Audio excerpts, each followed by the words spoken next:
Welcome to the Catholic Table Talk podcast. This is where everything Catholic is on the table.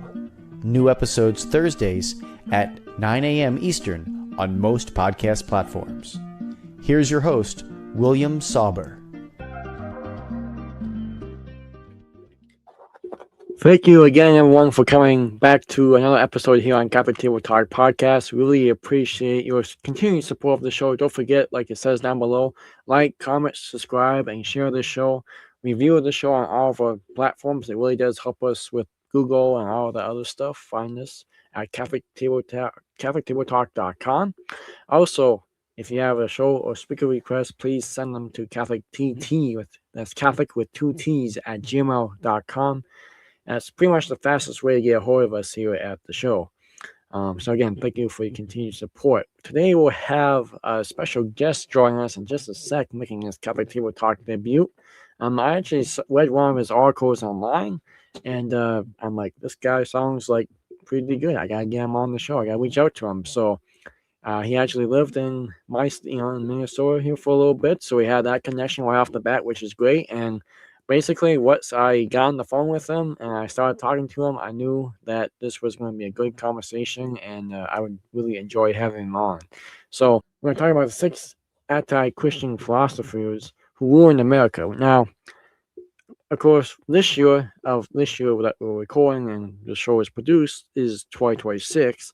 Of course, we have the big 250th birthday of America. Also, 25th anniversary of 9/11. And just a lot of stuff going on in the world, a lot of stuff going on in America the past few years, this year, which, I mean, there always is. But in terms of a Catholic, of a Christian one, who really ruined America? I mean, we're going to talk about the 6 anti-Christian philosophers who ruined America. We have the author on today. And, like, again, he, on the phone, I knew this was going to be a good topic. We just had to decide which topic we want to do. So we came to this one, and we'll dive into it as best as we can here today. Maybe we'll have 2 parts. Who knows? So Dr. Mike Baglino, his graduate degrees from Winona State University, which is in Minnesota. Also from Florida International University, Miami, a secondary education, administration, higher ed, and the behavior sciences. Most recently, an adjunct professor in psychology at Palm Beach State College. He is a professional member of the Society of Catholic Social Scientists. Dr. Baglino is also a regular contributor to 2 Catholic magazines, CatholicThreesixty5.com and CatholicJournal.us. He is also a retired entertainer, singer, and actor, performing primarily as Frank Sinatra tribute artist under the stage name Michael Manton. So without further ado, let's welcome on to the show for the first time, Dr. Mike. So Dr. Michael, thank you for just your willingness to come on the show today. That's good. Dr. Mike is good. Okay. Dr. B is good. All right.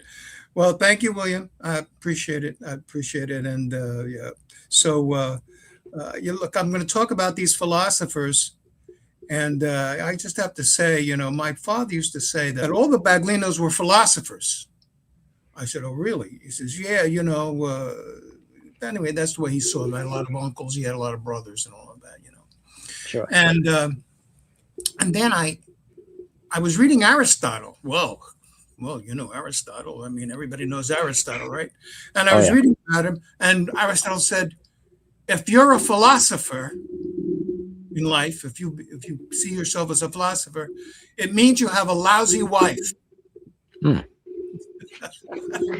I got a kick out of that. So, and I thought about my uncles. I said, yeah, maybe they did have lousy wives, So, but I am not a philosopher. I wrote about philosophers. I am not a philosopher, and I have a great wife. So I can't be a philosopher. I'm an action person. I do things. So anyway. So think about it. Think of guys who know that are philosophers. You'll say, well, they probably have lousy wives. When you said that, I'm like, well, that can't be true. So, right. Anyway, but I'll give you, if this is the question, usually the background. You said what my background was, and yeah, I did have some time in Minnesota. 17 years is not a little bit of time. I spent 17 years, and I visit all the time. I'm due for a new visit. But I had influence. Florida International University is an international university, so I was involved with international students and international professionals, and my father was in NATO, and so I had that background for me, living in Europe with him, and that's kind of allowed me to have this kind of perspective about things, So Sure. So anyway, my book, actually, the title of the book is From Gramsci to Freud. That's the title. 7 anti-Christian philosophers who ruined America. But I thought we'd just talk about 6 of them. I was going to leave one out. Sure.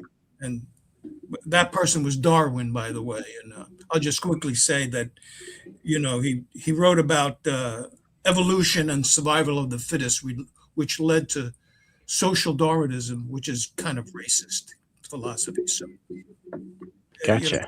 I left that out anyway. But there are 6 others very influential in American universities and in our country and in Europe.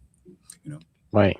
And I think, let's kind of get into that, Dr. Mike, because, there's like a lot of people know how bad the universities have gotten towards the Christians and Jews and everything else. I got stories about Minnesota when I was there. I couldn't believe it.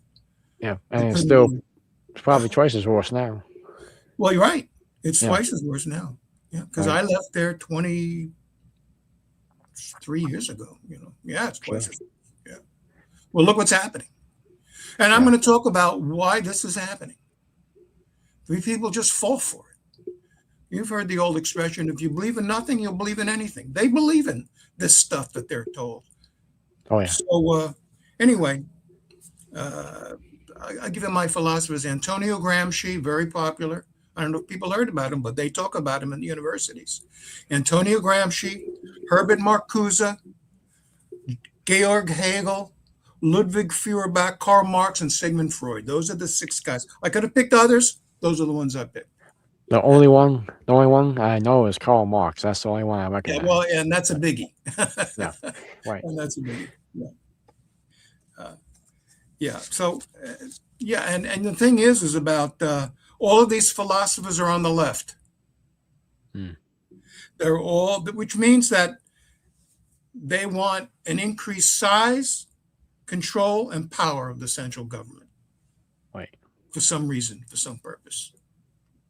So, but in different ways they promote it, Yeah. So, so I'm just gonna throw this curveball at you right away. And I know I gave you one before, but what time did these gentlemen live? Like, what was their time frame? Is there they were kind of together? Were they throughout the centuries? Kind of where was? Yeah, well, most of them. Let me see. Half of them were in the 19th century, and half of them were the mid 20th century. Okay. So mid 19th century and mid 20th century. Gotcha. So anyway, yeah, and in Europe, it was becoming very urbanized, and things were changing very rapidly because of the Industrial Revolution, and that spurred on a lot of education and a lot of new philosophies based on the growth of cities. Sure. And that's what started it all. Yeah. Makes sense.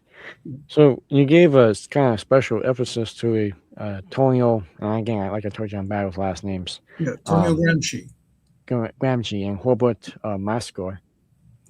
So can you tell us a little bit more about those 2 gentlemen? Yeah, these are 2 very influential guys. They're talked about. Now, Antonio Gramsci is the early 20th century. I started with these 2 guys first because they're the most recent and most relevant, I think, because they're Marxists. So they built on Karl Marx. All right. Okay. And Antonio Gramsci is so popular in Europe, he has statues all over Italy and roads named after him, streets named after him.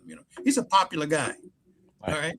So, and he's talked about in American universities too. The thing is about Gramsci is that people were always, that he himself was bitter against the Italian government because they arrested his father and he thought his father was innocent.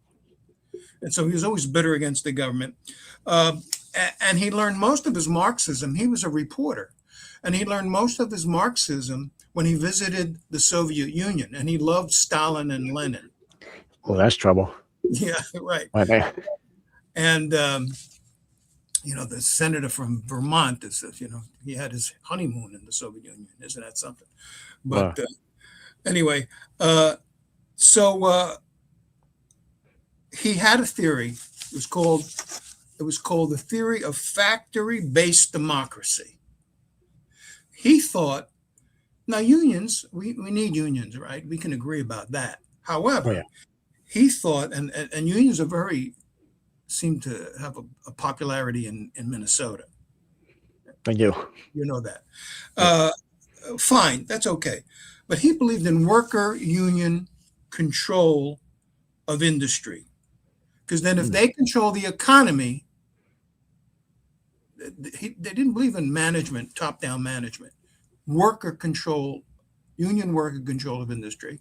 And so if they can control all of industry and the economy, then they control a nation's politics. So he supported that. And he also supported what is called cultural hegemony. Now, that's one of his terms. Right? And they still use that term today, which means a nation's culture is based on the economic system. All right. And he saw that in Italy and he saw that in Europe. So Europe has a culture based on capitalism.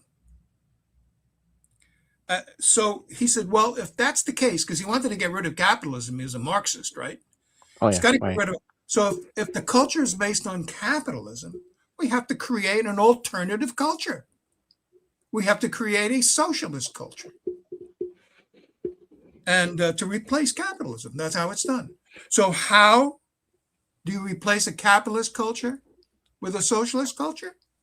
You tear down the Catholic Church. That's how. Right. It was the primary force in Europe in maintaining the culture. And in America, go ahead. And in America, Christianity and capitalism are considered the basis of our culture and the basis of our Constitution. So according to Gramsciites, those who follow him, it's imperative to reinterpret the Constitution, if not replace the Constitution. Right. So we have to replace the culture and the Constitution because it's based on capitalism and Christianity. Yeah, I mean, I was just going to say, Dr. Matt, because that's what I've been thinking about the whole time you've been talking about this is like just destroying the cultural from the inside out. It's not like Hitler and the Nazi Party where they just kind of went in and overthrew the government and other dictators, other people have. This is like, no, we don't like this culture, so we're going to tear it down, like you said, and build it from the inside out, which is the inside scary. Out, right? Yeah. Plus imposing things if they have to. Right. It's a combination of the two, but it's true. You bury from the inside out, right? It's exactly right. And so what do they do? What do these Gramsciites have to do to change the culture? Well, they have to change our value system, tear down the Catholic Church, insult religion and Christianity, start with alternative values like LGBTQ. That's not Christian. No. Critical race theory, which is Marxist, the inequalities of races. Black Lives Matter, that's Marxist, and they're against the family. They're against the nuclear family. Gender theory, certainly not Christian. Every pope has called it demonic. Yeah. They support abortion, divorce, transgenderism, and they support the sexual state. Now, people don't realize what the sexual state is. We always had laws to support Christian values. They want to create laws that support devious values, like the ones I just mentioned. So now there are laws protecting them instead of not allowing that. Right. Yeah, so that's a sexual state. It used to be against the law to practice deviant sexual practices. Now they protect it. Right. Yep, that is so true. A big government to do these things. It increases government control. Mm-hmm. So Marxism and Gramsci said you have to replace a capitalist culture with the socialist man. We have, as Catholics, a Christian man. What is it to be a Christian man? No, we can't have that, you see. Yeah. We have to create a socialist man, the different kind of person. Right. Yeah, we want to address what we like instead of what we ought to be. Right. Yeah. So, so that's right. And so they malign our cultural heroes. Washington and Jefferson are no good anymore. Father Juniper in California, Columbus is no good anymore. And they create new heroes, new cultural heroes. Fidel Castro, Che Guevara, George Floyd. Yeah, that's a big one. Luigi Mangione is the latest. Mm-hmm. So these are their new heroes. Right. That's Gramsci. That's Gramsci in a nutshell. Gotcha. Okay. So he taught at universities. So the next guy, Herbert Marcuse, he was very popular in the United States. Herbert Marcuse was a professor at Brandeis University and University of California, San Diego. He left Nazi Germany to come to the United States, but he was a Marxist. He was the late 20th century. They loved him in Minnesota because there were so many hippies in Minnesota. All the hippies loved Marcuse. He was the guru of the New Left. They called him the guru of the New Left, the father of the New Left. And, yeah, I'll have to look him up now. Yeah, Herbert Marcuse, a very popular guy, a likable person. It's not like it was an angry Marxist raising his fist, not like that. He had a different approach to it. He was a humanist at heart. So the hippies loved that. They're all about love. Right. And so Marcuse would say, well, America and Europe are repressed societies. They could be more human and more loving if we changed it to a Marxist society. And his focus was on the arts. If you focused on the arts and you created a socialist society, then you can really free yourself. You wouldn't be repressed anymore. Mm. That's Herbert Marcuse's approach. So he believed in class struggle. He did. But he also believed in a humanist revolution. And not that I don't know of any great socialist countries that created great works of art, though. I know capitalist countries have. But that's a fair point. Yeah. Yeah. Anyway, so that was his approach, and so he said that America was a culture of mass conformity and bureaucratic control. So we had to stop that. He said, but he himself was a traditionalist. He had a father and children, very traditional.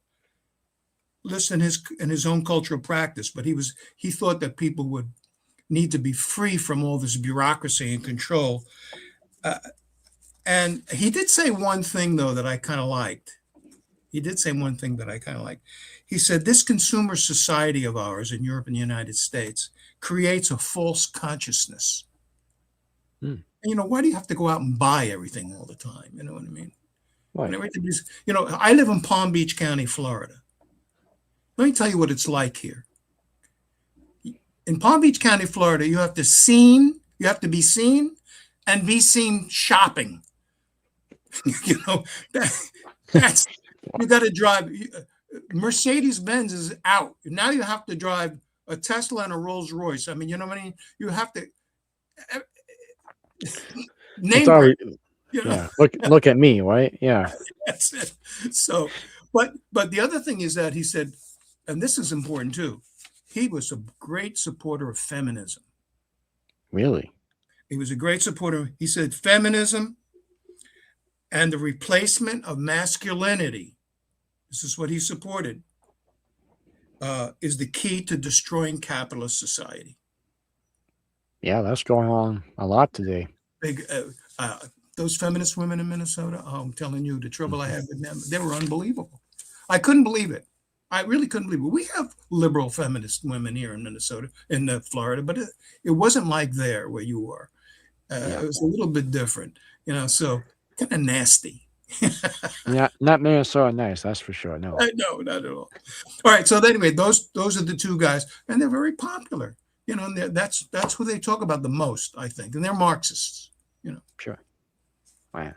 Yeah. I mean, like you said, just like a lot of people some people don't really heard of them, but they are, like you said, they talk about them in universities a lot. Right. And they don't know their names, but that's who they are. Right. And like you said, when you don't believe nothing, you believe everything. And that's definitely what the culture is kind of turning into, especially the younger people. Yeah. They fall for this. It sounds nice. Oh, yeah. But look at Marcuse. He wants love and the flourishing of the arts. Doesn't that sound nice? Yeah. Yeah. Sounds peaceful, right? Yeah, it does. Yeah, everything is not as good as it seems. That's for sure. If it's too good, it probably can't be true. Yeah, so that's right. That's right. So, kind of just talking about, like you said, the kind of the color race, the equality, and everything else. But if people wonder, like, what is political correctness? What does that mean in reference? Well, every communist revolution had their own form of political correctness. That's what it is. You have to think along the party line. That's essentially what every communist revolution had their own form. Soviet Union, China, Korea, Cambodia, you all had to think the way they wanted you to think. And we have it today. And that's essentially it. I call the people on the left body snatchers. God forbid you disagree with them. Yeah, that's true. So I mean, the body snatchers. The body snatchers. If you saw that movie, I mean, they see you and they see you're not one of them. They go after you. Okay. So you can't say anything to them. No. No, we saw that with, them throwing Catholics in prison. We saw that with basically if you spoke anything bad or like anything against, women and guys and women's sports, anything. That's right. Yeah, I mean, and if you disagree with them, they find out, you don't want people to receive government welfare for food or something, well, then you must be racist. Well, that's not mean I'm racist. No. I don't like the policy. Right. What? Right. So you got to follow the party line. That's essentially it. Sure.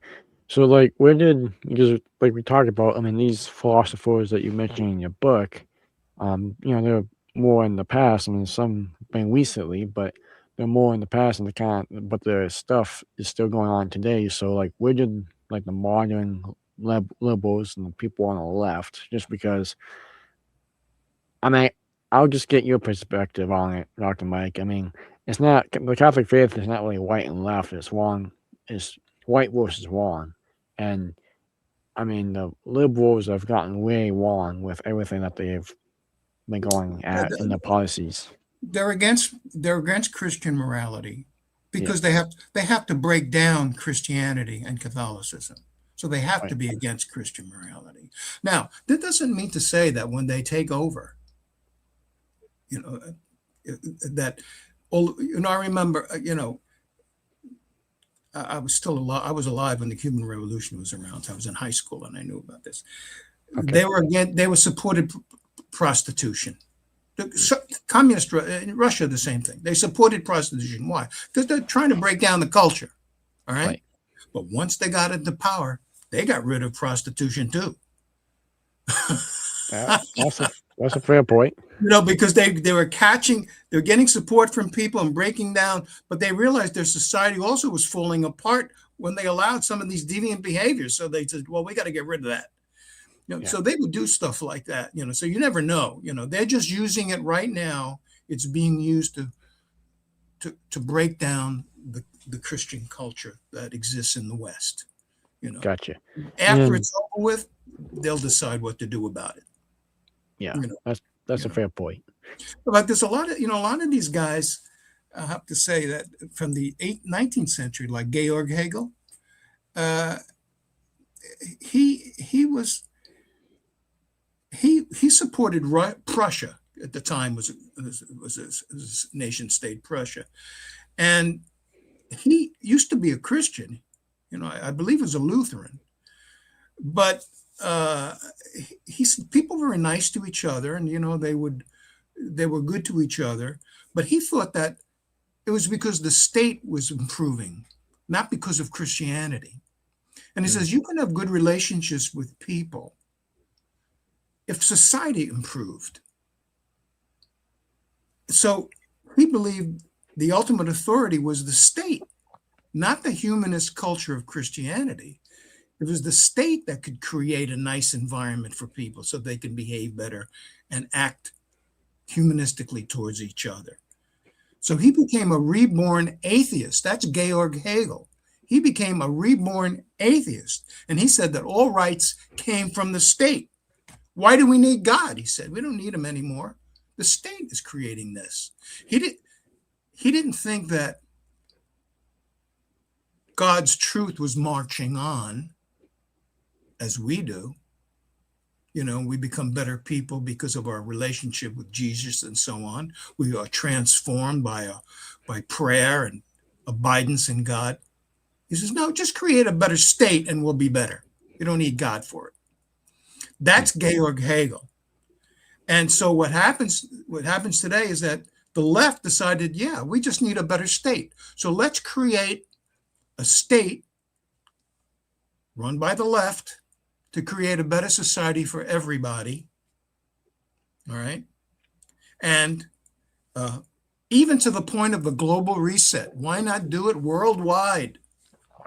Why? What can't it hurt? Yeah. Why not do it worldwide? So they look at China.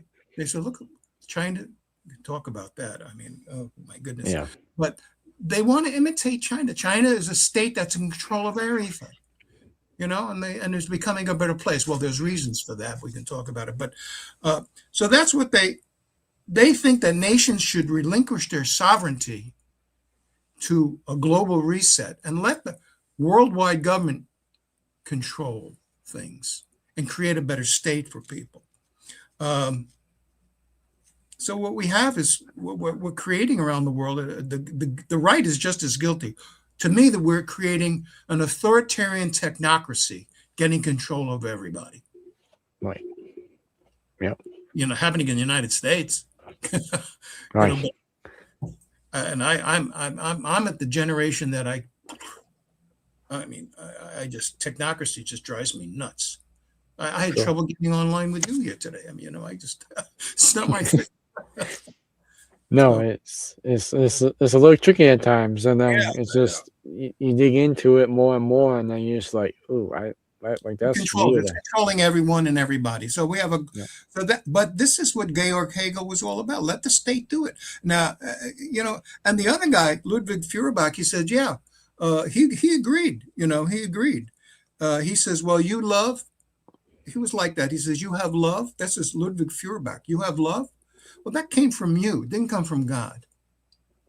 So God says we have sin in us, and we aspire to godly ways. He says no. He says you believe love is divine. No, it isn't. It's because you love, and so we're projecting that it was God. He says it's not God. He says it's you. And so we don't need religion anymore. The economy will allow us to love each other. And we can create our own utopian world. It's not God's truth marching on. He would say this, but the state marching on. It's not spiritual development, but social and political development. And so it's the state that's improving us, not our relationship with Jesus. Right. Prayer, we believe prayer allows you to abide in God and align ourselves with God. We abide and align ourselves with God. It transforms us, right? And opens us up to graces, That's Right. not the way. That's not the way Ludwig Feuerbach saw it. He says, "No, we create a society to allow you to do that. Not God's got nothing to do with it." And how did he? How are people supposed to learn that? He said through propaganda. Through magazines. He said through magazines, through newspapers, through pamphlets. That's what existed in his day, and that's going to influence everybody to think like that. Forget about God. And you know who does this today? We don't listen to our priests anymore. Our churches are empty. People don't even go to church anymore, hardly as much as they used to, right? Who are priests today? Media? Psychologists, sociologists, and anthropologists. They are the priests of today. And that's what they want, because most of them are lefties. That's true. And that's what he supported. That's what we say. We have to propagandize everybody. I used to teach psychology before I retired. I taught psychology. And psychology there's a lot of ways of thinking in psychology. Humanistic psychology, behavioral psychology, neurological psychology, learning psychology, all these different schools of thought. But you never hear about Christian psychology. Never. But if you go to a Catholic school, you will. All these others are valid, but you'll also hear about Catholic or Christian psychology. See, that's it. They leave it out. Right. They leave it out. Man. So these are the new priests who leave that stuff out. That's and you have to re-educate everybody and create you have to what is called today the Marxification of education. You have to. I remember when I was at Winona State that we talked about this guy Thomas Sergiovanni. He says, "Wait for the coming dictatorship of the curriculum specialists." And sure enough, this is what we have. We have curriculum specialists that are telling us what our children are supposed to learn. Right. It's not. It used to be that parents control the schools. Not anymore. So that's that's part of the learning process that Ludwig Feuerbach tried to say we needed. I had a professor. I have to say this. When I was working on my doctorate, he was the Minister of Education of Venezuela. All right. Okay. And he left and he came to Florida International University, and I worked with him, did research for him. He was a Marxist, right? He changed the entire educational system of Venezuela as a Marxist educational system. That was in 1976, right? Within 20 years, the whole country was communist country. Just one guy. He started, yeah. Yeah, and that was my professor, Dr. E. I won't give you his name. Gotcha. So, and that's what's happening in American schools. We have a Marxification of our educational system. Yeah, well, 100% agree. And like you said, just going back to the state stuff, I mean, it might sound good, it might be somewhat okay, but that's not the thing is with whole Christian, we're called to love and show of God here in this world, and then so we can be with him in the next. I mean, we're kind of looking forward to the next. It's not like everyone knows we're going to die, but no one is really thinking about after death scenarios. No, they don't have after death scenarios. What they want to believe is the Marxist belief that the next stage in history is communism. That's our utopia. Right. Not heaven. The next stage after capitalism, this is Marxist, becomes communism. First socialism, then communism. So they believe that that is inevitable. And that's what they're working towards. Not heaven. We work towards heaven. We align ourselves with God and the graces and transformed and all that.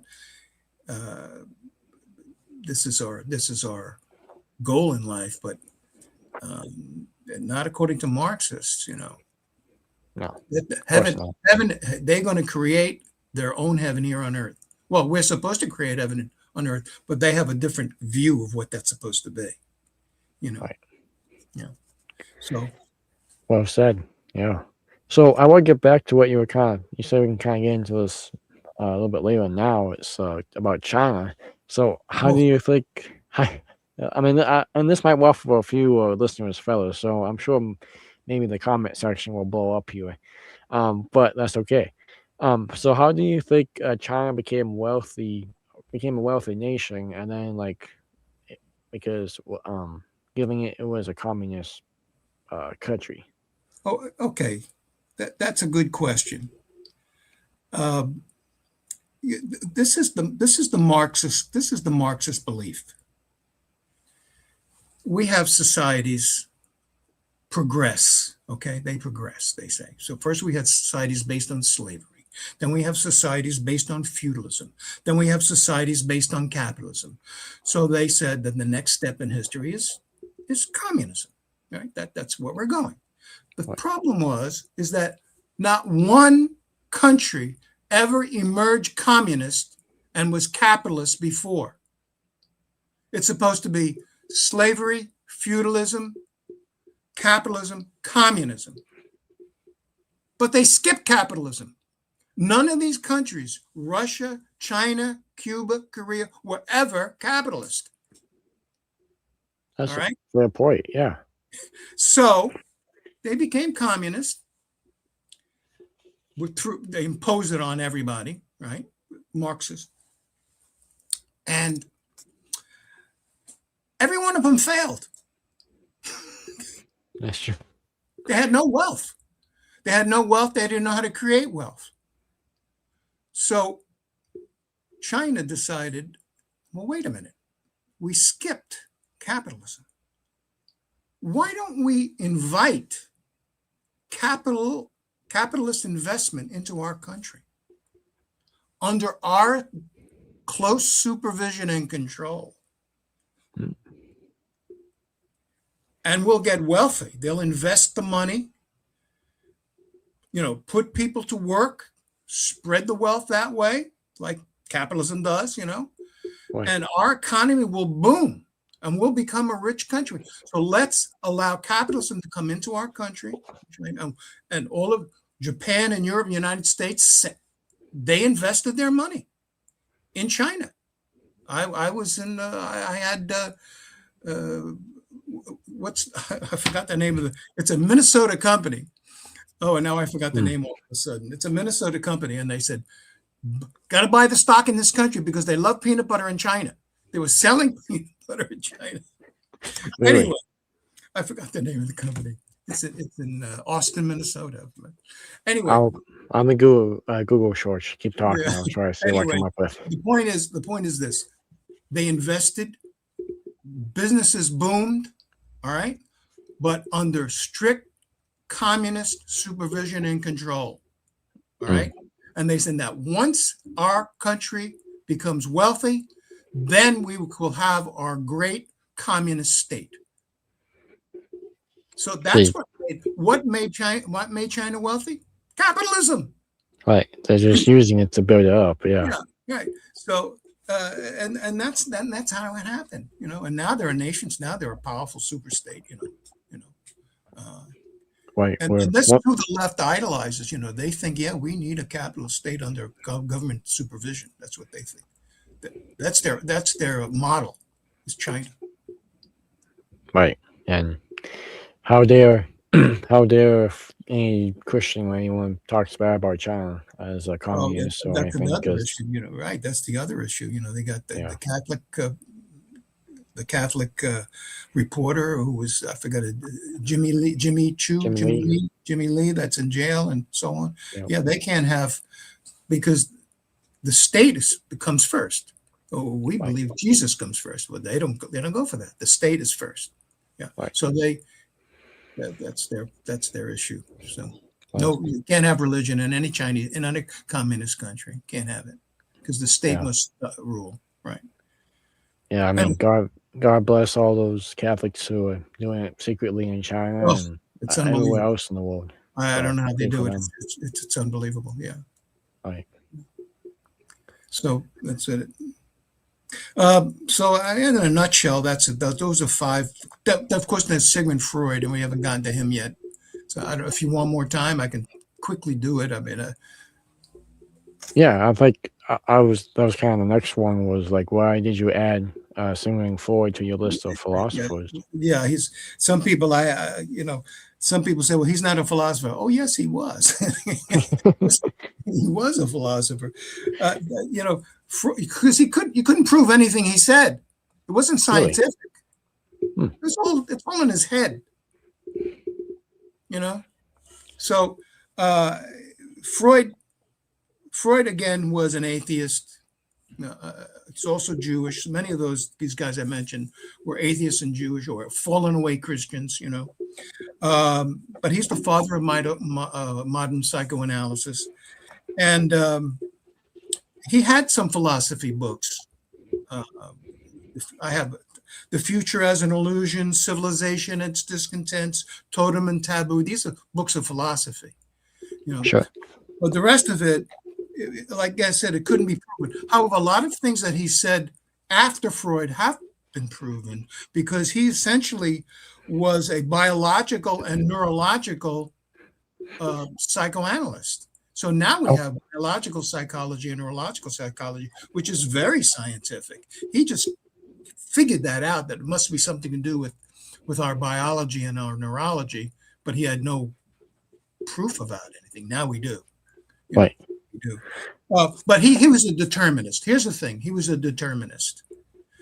Biology, neurology, and culture determined our behavior. It wasn't our own consciousness and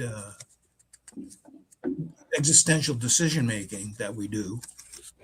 He thought everything was determined by those three things: biology, neurology, and culture. So the thing is that he said that we had all these things going on inside of us, the subconscious. He says all we had to do, he focused on sex. All right, he focused on sex. If we had a freer sex life, we'd be cured, essentially, is what he's saying. All right. Okay. Because all of our drives are instinctual. Christianity teaches that we have all these 7 deadly sins within us. It's all within us. It comes from us. Oh, yeah. That's what's within us. And we need Jesus to guide us into purity and holiness. Because by nature, we're sinful. He didn't think by nature we were sinful. He didn't believe in sin. Oof, that's deadly. We were repressed, and so we needed a better sex life. That was the reason.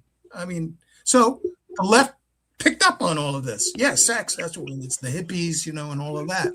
Of course, we're more neurotic than we've ever been. Yeah, that's true. Apparently, that wasn't the solution. So he contributed to the sexual revolution. That's why. Moral and sexual rebellion resulted from Freud's philosophies, secular philosophies, and it also helped to break down the Christian value system. They made a big thing about Ted Turner the other day. I missed that. Ted Turner he was the owner of CNN, right? Yeah. Oh, he's so popular. Oh, they liked him so much. Oh, Ted Turner is this. Ted Turner hated Christians. This is CNN. I despise CNN.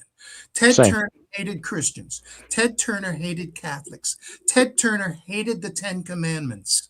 Ted Turner used to brag that, he'd pick a commandment. He was married to Jane Fonda. He says, well, this one about thou shalt not commit adultery. He says, we're beyond that now. We don't need that anymore. That's old fashioned.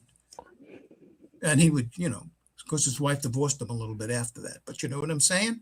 This is this is who Ted Turner was. He may have been a Right. wealthy billionaire owning CNN, but he was very detrimental. Yeah, that is true. Because this is the Freudian new sexual way of the world. We didn't need to abide by Christian values about sexuality. So that's the reason I threw him in there. Like I say, Christianity, our subconscious is the place of our fallen nature. But Freud didn't see that. He just saw it, and he didn't see our fallen nature as sin. He just see we can correct it by a better sex life. Free us. We were repressed, he said. We were repressed.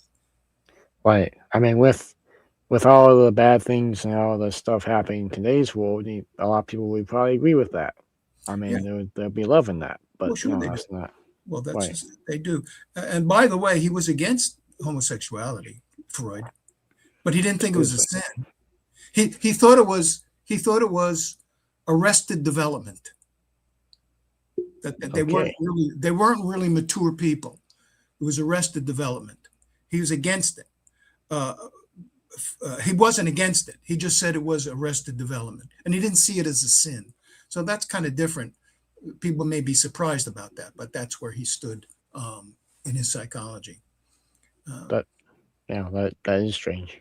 Yeah, it's different. But like Marcuse, he was a feminist. He believed, and things like that. But anyway, those are the six guys. Man, that's in a nutshell. I mean, my book talks about seven, but and then I have related topics. In my book, I have related topics that are kind of like like I talk about prejudice against Catholics and Jews, about characteristics of Christian leadership instead of political leadership, how only mass enrollment in Christian schools is going to solve our problems. That's true. And how neurotic America's become. The place is nuts. Gosh, yeah, that is. And what contributes to economic development? People don't realize. Not government control is not going to do it. That's why China, they were falling. That's why they invited Western capital. Business knew how to do it. So I'm gonna throw this another quote at you, Dr. Mike, if I may. Yeah. That so you talked about all the philosophers in the book, you're talking about other stuff in the book. Just for someone who hasn't read it yet, what is more the layout of the book? Do you philosophers in the beginning, kind of throughout, and then what I usually ask too, what age group would you recommend reading this book? What age level can any age group, anywhere from juniors and seniors in high school on up. Sure. Yep. That's it would be great for a high school kid in a senior history class, or to be a supplemental reader. Same thing in college. Would you say the format of the book? I mean, I have the seven philosophers, and then I have these related topics. Like the one about Marxism. It's not just that what did these professors do? I have an article, an additional articles about that. It's not just what these professors say in class, but like what my professor, that guy I worked with, he was a colleague, was a professor at FIU. Excuse me. What did he do? What did these professors do? Well, they're curriculum developers. He changed the entire country of Venezuela through his changing of the curriculum. They don't just talk in class. They're doing things and contacting people around the world. FIU, where I got my doctorate, is an international university. 60% of the professors are from other countries. So there's a lot of connection with a lot of other countries. And what are they doing? What are they talking about? My other professor was arrested for being a spy for Fidel Castro. Really? This is a professor of psychology that I work with. Yeah. What else do they do besides what they say in class? There's more than that, So there's a lot of things. So I talk about that besides these philosophers and how it's working and how, how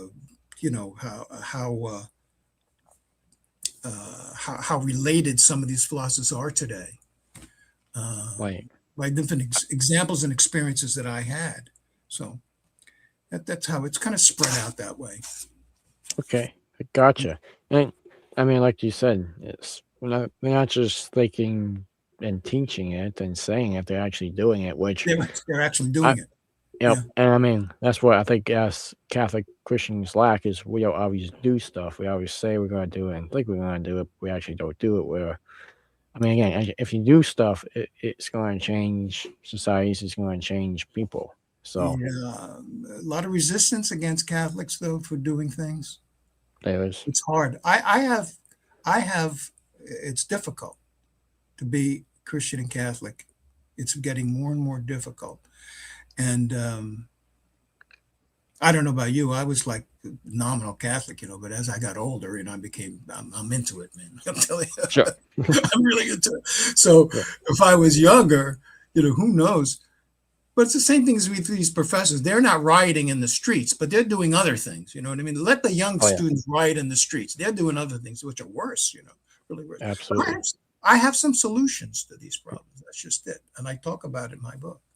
Okay. I have solutions. If you want to hear it. Go ahead. If you don't give too much away. I want people to order your book. But no, but you got to elaborate. You got to read it and then elaborate. But no, you can't just criticize and find fault. You got to find solutions. So, first of all, as Catholics, any Christian, I mean, all Christians, you got to live apart from the crowd and not get into this groupthink, political correctness stuff. You got to live apart from the crowd. These people are body snatchers, so you got to separate yourself from them. That's one thing. And you also, are you gone? No, I'm still here. Okay, I just see my picture there. Okay. The other thing is you have to remember American history, true American history, not the twisted history that they're trying to tell us. And also remember the history of totalitarian communist societies. They're not good histories. Right. They're not. They kill a lot of people and violence and so on, and how they destroy Christianity. So you have to remember history on both sides. You have to cling to your families as resistance cells. Strong families are resistance cells to this attack on our culture. You attack our culture, but our family's still here. Because they want to break. Black Lives Matter is all about breaking down families. It's bad enough as it is for Black families. Oh, yeah. So that's cling to your families, hold on to our religious beliefs, our principles, and our religious communities. I have a great Catholic community here in South Florida. It was just terrific. I love being a part of it, and we do a lot, and and the other thing is from Father St. Padre Pio, it's true. It's true. Pray, hope, and don't worry. Right. And do it together. Do it together, And again, I mentioned it before. Send your children to Christian schools. You go to public schools, going to ruin them. Because they want, young people like to conform. You don't want them to conform to that. No. And, I mean, I worked as a janitor and just for like a year in public school, and just a couple of things I saw on the shelf when I was cleaning the room, and was like, you gotta be kidding me. Yeah. Yeah. My kids went to, when I lived in Minnesota, my kids went to St. Agnes High School in St. Paul. Okay. I love that school. I really love that school. Yeah. And my friend of mine was the principal there. And then the other thing is, unfortunately, technology is making all these ideologies, communism and fascism and all these, disappear. We have a authoritarian technocratic society. And that's going to be our enemy in the future. That's true. So that is new challenges there. I can't talk about that one. Oh, man. Mm-hmm. So, but it's in the book. It's in the book. Gotcha.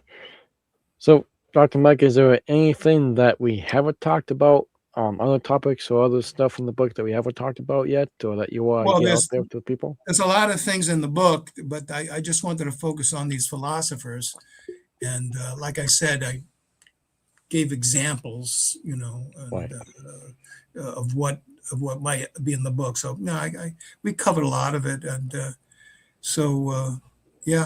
I guess that's about it. I see. You see this flashing there on the bottom. MichaelBaglino.com. Yeah, that's my Yep. that's my website, and Amazon has my books. If you're interested, if anybody's interested, I have 7 books. Gotcha. So I have my other favorite book actually is about Christianity. Well, they're all Catholic themed books. Catholicism essentially, and psychology, sociology, and anthropology. How Catholicism is the alternative to these other priests. Oh, we'll have to have you back. I like that book. Yeah. Have to have you back on for that one. Yeah. So, yeah, well, very good, Dr. Mike. Again, I had the picture of it. Hopefully it comes on. Let's see. Internet's a little slow, so it probably won't show up on the screen. But yeah, the contact is down below. Also be down in the description of the episode as well. So people go down and click on the link. And I mean, just get the book, learn about these philosophers who ruined America, just because, again, you think, why is these universities in so bad a shape? Well, there it is. Fighting sight. We're not ruined yet, right. But it's people are like, oh, 250, what a great thing. It's like, yeah, it's great, but maybe I stay true to Christian and Catholic values and that's it. Be patriotic, because it's forever and ever and ever. Right. Whether they like it or not. Right. That is true. So, Dr. Mike, just thank you for your ministry, sir. Thank you for just writing the books and doing all that research, the time, effort. Thank you for emailing me back about the show, and thanks for coming on today. I really appreciate it, sir. Well, thank you for having me, William. I want to thank you, and I want to thank Winona State University. I've been there. It's a really good school, and I really love that place. So I thank them all the time. Okay. Yeah, there's the book there. One, if you're watching on the screen, it finally showed up out of nowhere. That's how bad the internet is up here. But it's been there a while. It's been there a few minutes. Oh, okay. Oops, I just popped up on my screen, my monitor, so I'll take it down. Yeah. All right. So, everyone, stay and say grace, God assignments, and God willing, we'll see you next time on Catholic Table Talk. Thank you for listening to this week's episode of the Catholic Table Talk podcast, where everything Catholic is on the table. Don't forget to subscribe to Catholic Table Talk on your favorite podcast platform to get new episodes delivered directly to you every Thursday at 9 a.m. Eastern.